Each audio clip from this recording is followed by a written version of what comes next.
भारत में महानगरीय क्षेत्रों में महिलाओं के प्रवास के परिणामस्वरूप गहन सामाजिक आर्थिक परिवर्तन हुए हैं। हालांकि महिलाओं का प्रवास मुख्य रूप से विवाह लगभग 70% से अधिक के कारण होता है, लेकिन रोजगार, शिक्षा और व्यवसाय के लिए स्वैच्छिक प्रवास में अभूतपूर्व वृद्धि 2001 से 2011 के बीच 101% की वृद्धि ने महानगरों और ग्रामीण क्षेत्रों दोनों को प्रभावित किया है। इन परिवर्तनों की व्याख्या निम्न प्रकार से की जा सकती है। आर्थिक परिवर्तन, महिला श्रम बल भागीदारी में वृद्धि।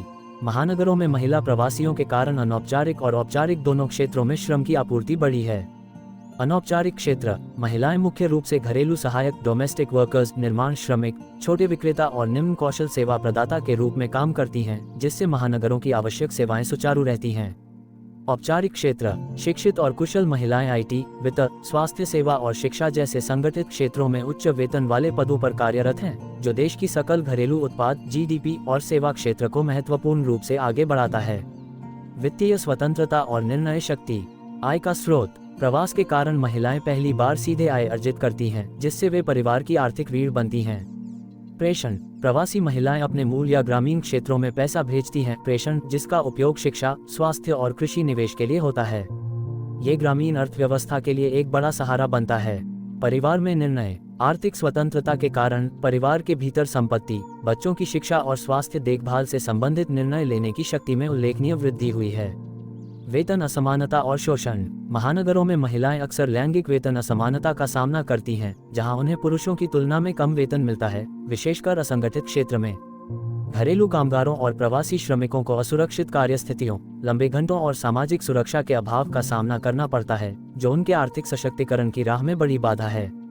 सामाजिक परिवर्तन, सशक्तिकरण और पहचान का विस्तार। पहचान में परिवर्तन, महानगरों में महिलाएं पारंपरिक जाति और पारिवारिक पहचान से मुक्त होती हैं। उनकी पहचान अब उनके कार्य, पेशेवर और व्यक्तिगत गुणों पर आधारित होती है, न कि केवल उनकी वैवाहिक स्थिति पर।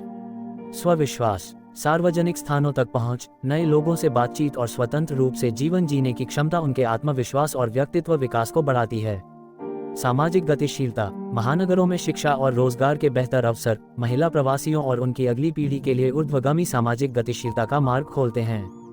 सामाजिक संरचना पर प्रभाव, परंपरागत भूमिकाओं में बदलाव। महानगरों में जीवन यापन की लागत और शहरी जीवन शैली के कारण महिलाओं की पारंपरिक भूमिकाएं, जैसे केवल घर गृहस्थी संभालना, विखंडित होती हैं। पुरुष अब बाल देखभाल और घरेलू कार्यों में अधिक भागीदारी करते हैं।